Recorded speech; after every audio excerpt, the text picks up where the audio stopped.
balima bamanankan mɛnnaw Mali kɔnɔ ani Mali kɔ kan foli ani waliɲuman dɔ bɛ ka taa aw kelen-kelenna bɛɛ lajɛlen ma fo yan fo aw sigiyɔrɔ la aw bisimila aw ka bi bamanankan kunnafoni sɔrɔlenw kɛnɛ kan min mina walawalali caman k'aw ye Mali kibaruyaw ani diɲɛ fan wɛrɛ kibaruyaw la.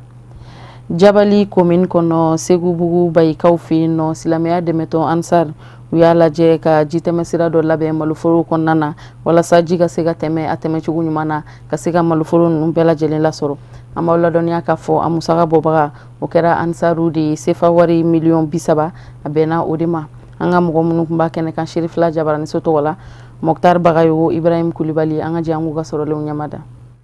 A bɛ fɔ nin yɔrɔ in de ma ko Segubugu Bayi Suala kungo kɔnɔna wa a bɛ dɔɔni tɔgɔ telima min ye Jamiyatu Ansardin ɲɛmɔgɔyaso Modibo Jalo n'a ka cɛdenw olu de jɛra ka pɔn belebele jɔ nin yɔrɔ in na n'a jɛnya bɛ se 1 km 800 bɔɲɔgɔnko ma walasa tɛmɛni bɛ se ka nɔgɔya a yɔrɔ mɔgɔw ma cogo min.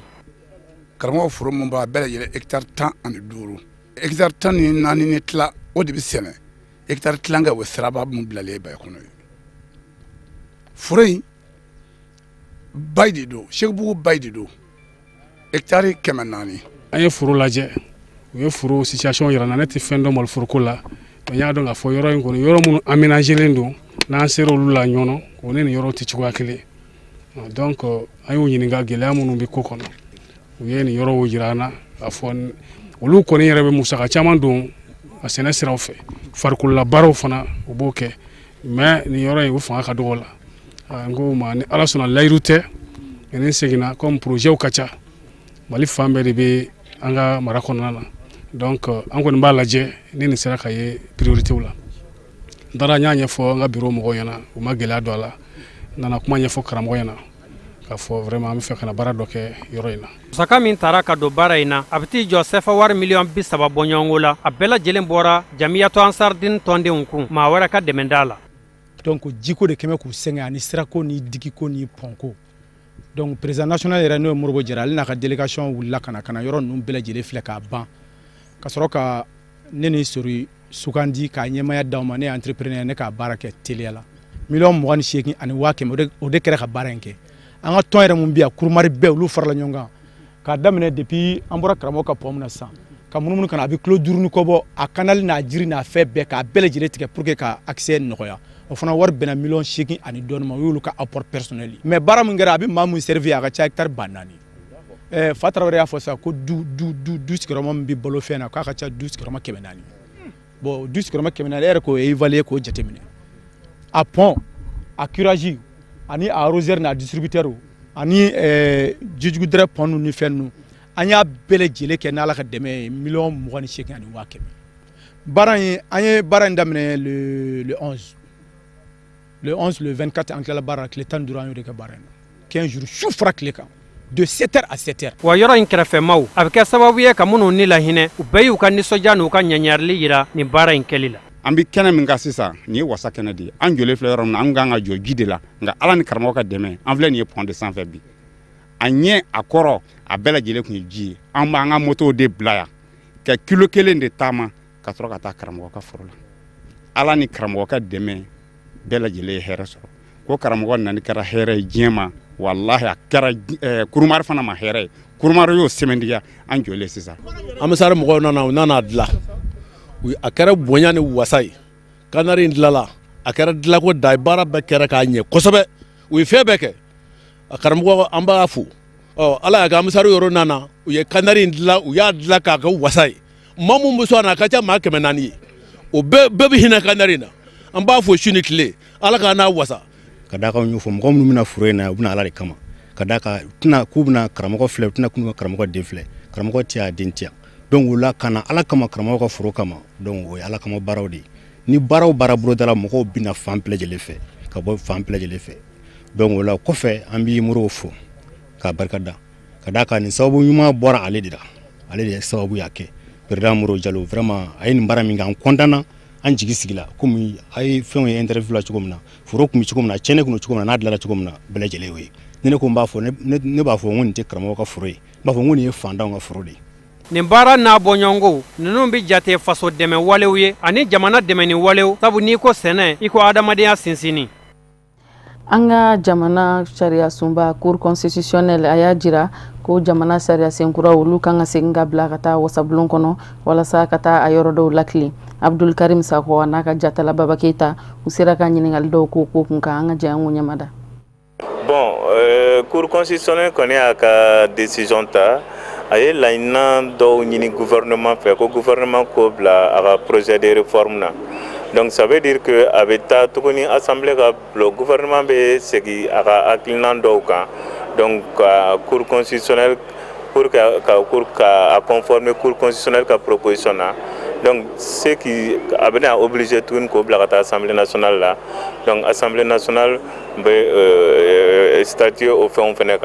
Donc pour permettre à l'opposition de gagner du temps, le gouvernement fait le temps peut-être de gagner. Donc au coup qu'on a là, il y a des gens qui sont révisés. C'est souvent quand on a révisé, il y a le macan à doigt là parce que tiens la truc a évolué pour nous mara en bimara teclé au diable.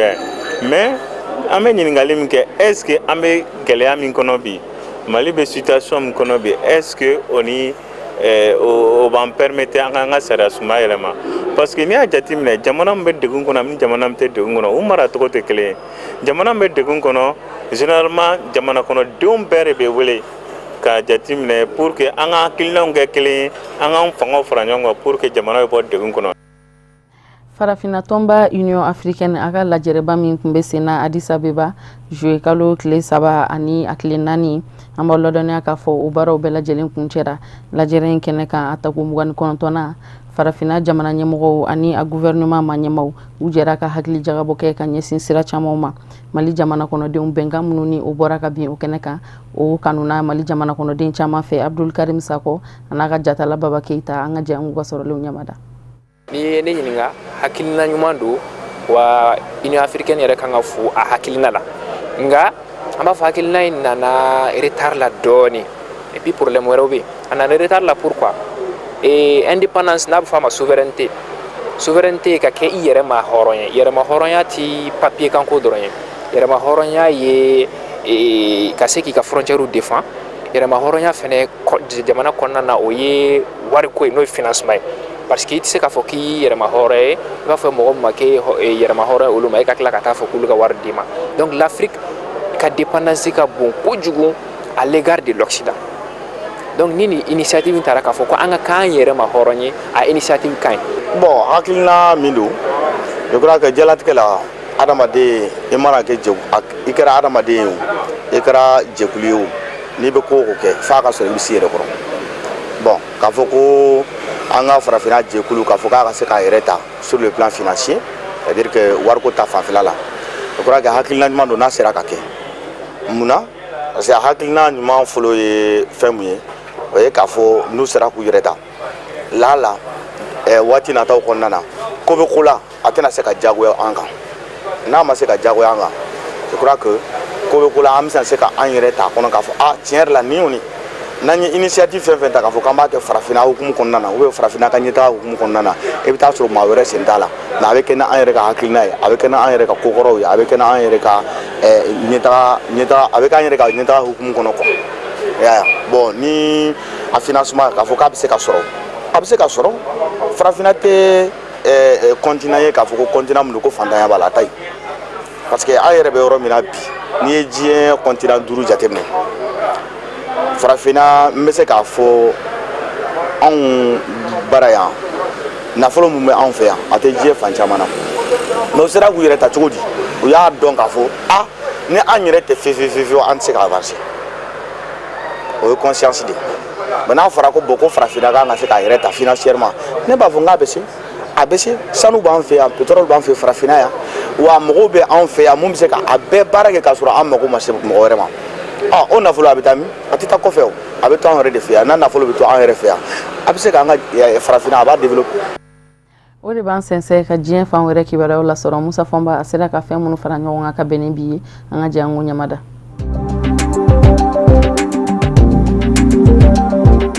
Lebe jamana kono jenseleke ni setigi jamana ukende ka jamana nyamaya so min lakodɔn ni a kɛmɛ ka bisimila minɛ Libi kɔrɔ yanfa fɛ Tobruku gouvernement ni a kɛlɛbolo ɲamaya bɛ Marshal Khalifa Haftar bolo arabado juillet kalo tile 5 a ye danigɛli kɛ jabaraniw na ka jira k'a fɔ Benghazi bilama kun bɛ ka jɛ pewu Bamanji kelen tɛ Benghazi kɔnɔ. A y'a yira k'a fɔ baara in ma kɛ baara nɔgɔn ye nka baara in sera ka kɛ ni kɛlɛcɛw ka wuli ka jɔ ye. Bibi na sa ni maa bɛ yen Libi jamana kɔnɔ min bɛ se ka kɛ dangelen ye politiki ni surasiya binna k'u kan Marshal Khalifa Haftar don. Benghazi ka denmisɛnnin dɔ y'a jira k'a fɔ juillet kalo tile 5 san 2017 bɛ don Libi tariku la. Marshal Khalifa Haftar ye a jira k'a fɔ Benghazi dugu yɛrɛ kɔnɔ k'i min bɛ wele ko Soukal Out ni a bɛ Benghazi cɛmancɛ yanfan fɛ ko Bamanjiw sera ka gɛn ka bɔ o kɔnɔ wa o kin o min y'o ye o nafa kun ka bon minɛli la barisabu ka da ka don min na wuli ka jɔ bi kɛ Muammar Kadhafi ka fanga nɔfɛ Benghazi a jujɔra o kin de kɔnɔ. An bɛ awladaniya k'a fɔ kabini Muammar Kadhafi bira Libi jamana kɛ bɛ Bamanjiw ka kɔnɔnya de ye. Bamanji jɛkulu saba bɛ yen olu bɛɛ lajɛlen nɔnabilalen don Libi jamana kɔnɔ. Al-Qaida bɛ o la, État islamique bɛ o la ani Ansar al-Sharia. Bamanji maa wɛrɛw fɛnɛ bɛ yen minnu tɛ nin jɛkulu si maa ye olu bɛɛ kɛ bɛ ka bisimila minɛ Benghazi kɔnɔ. Nka bibi in kɔni na Marshal Khalifa Haftar a kɛ bɛ ka jira k'a fɔ a ye Benghazi ko k'a jɛ Bamanji kelen a tɛ Benghazi kɔnɔ bilen.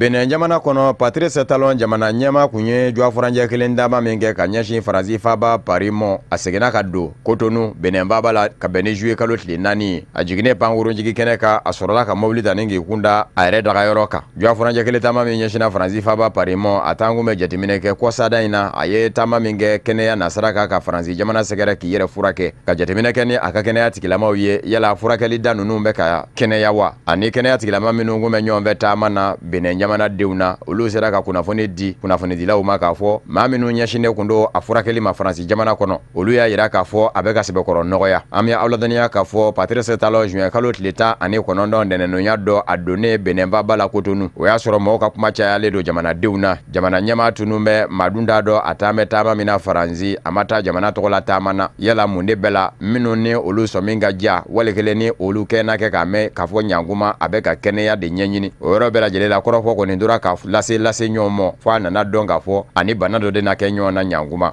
a yɛrɛ nanen dɛnɛndo juin kalo tile 19 sa a ye kunnafoni dɔ di ka jira k'a fɔ ale ka Faransi taama furakɛli ko de kun don a ko mɛ kalo tile 26 a ye opération kɛ kɛrɛnkɛrɛnnen ɲɛna sugunɛ yanfa banaw o opération min kɛra mɛ kalo tile 26 ko gwɛlɛya dɔw nana ye baara kɛlen la kɛnɛya tigilamaw fɛ u sɔrɔla k'a lajɛ ka opération wɛrɛ kɛ ka bɛn ni juin kalo tile gɛlɛn o kɔrɔfɔ in wɔra a yɛrɛ de fɛ o kɛra sababu ye ka Benin ka den caman fɛnɛ nisɔndiya ko barisabu ka da kan ko nin ɲɔgɔn na ma deli ka kɛ ka fɛn fɔ a si la jamanadenw ye i ma munumunu a da fɛ ko b'a jira k'a fɔ jɛlenya de ka di ye a ye taama min kɛ kɔsa in na sa ka ɲɛsin Faransi jamana ma k'a lajɛ ni furakɛli da bɛ ka nɔgɔya o bɛɛ kɛra sababu ye ka maaw dala ka caya ko kura Benin jamana kɔnɔ yala a bɛ k'a fɔ ko in fisayara cogo min na a b'o cogo la wa mɛ bɛ k'u yɛrɛ ɲininka o la Beninkadenw ka jɔrɔ kun tɛ dɔwɛrɛ ye juin kalo tile 22 Amerikikaw ka dɛmɛnikɛ wari min ni a bɛ wele ko programme d'aide des États-Unis d'Amérique MCA ka ɲɛsin Benin jamana ma sefa wari miliyari 200 o dɛmɛ dili ɲajɛw kan ka sigi sen kan a barata a bɔra jɔakɔrɔ siɲɛ caman walasa a ka se ka ye a kɛnɛ kan farafinna tɔnba Union africaine ka ɲɔngumɛ min fɛnɛ kɛra kɔsada in na a ma ye o fɛnɛ kɛnɛ kan o kumana olu caman ko tiɲɛ don a ye jɔngwala fɔ k'a fɔ ale kun dangumɛ furakɛli binaku de ka fɔ opération yɛrɛ kɛra siɲɛ 2 nka y'a yiralen min kɛ k'a fɔ nɔgɔya donnen don ko la kosɛbɛ yala a b'o cogo la wa o ɲiningali tɔ min bɛ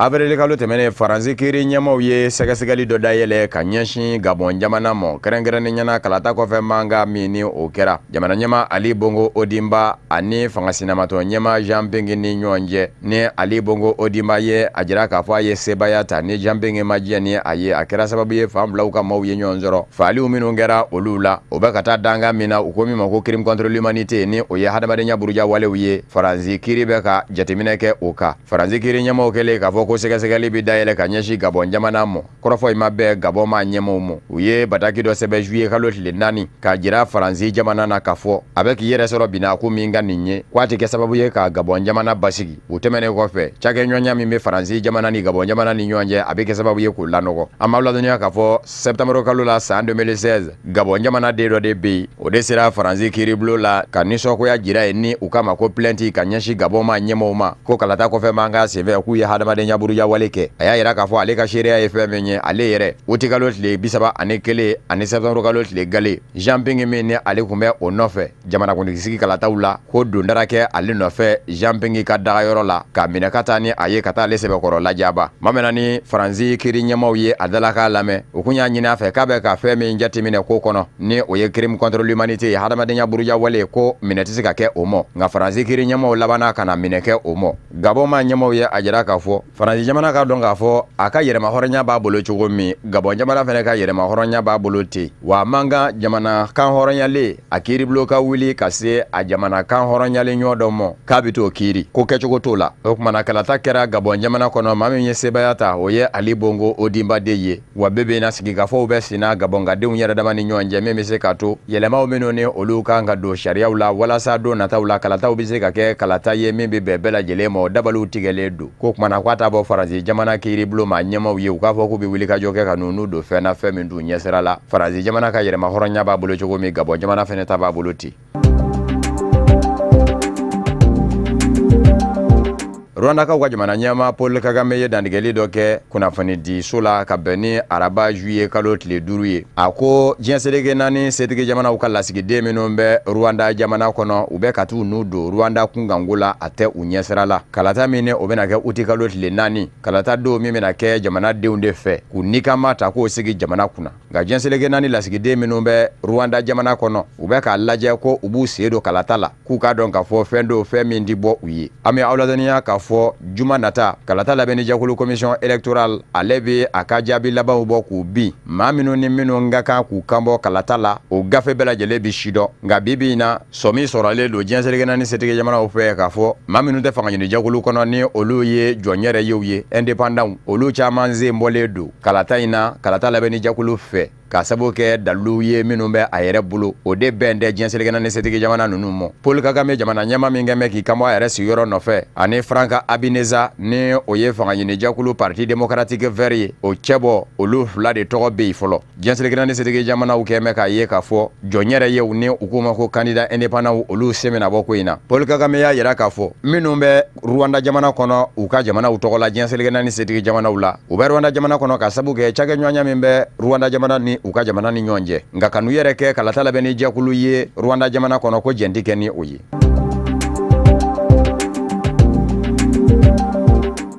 o de bɛ dan sigi an ka bi bamanankan kunnafoni sɔrɔlenw na minnu sera ka fara ɲɔgɔn kan ka bɛn ni kuma ɲi kunnafoni di so ɲɛmɔgɔyaso fɛ k'a lase aw ma aw ni cɛ ka ɲɛmadali la aw k'an bɛn ni Ala sɔnna ma